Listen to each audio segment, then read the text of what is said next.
शेतकऱ्यांचा बुलंद आवाज, महा 24 तास.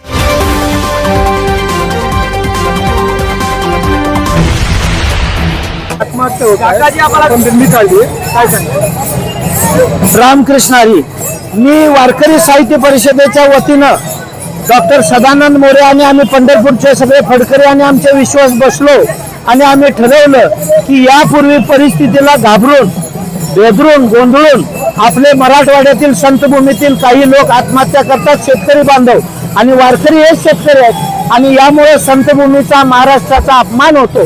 त्यामुळे आपण काहीतरी केलं पाहिजे. तर मन हे माशीसारखं असतं, अन्नावरी बसतं गाण्यावरी बसतंय.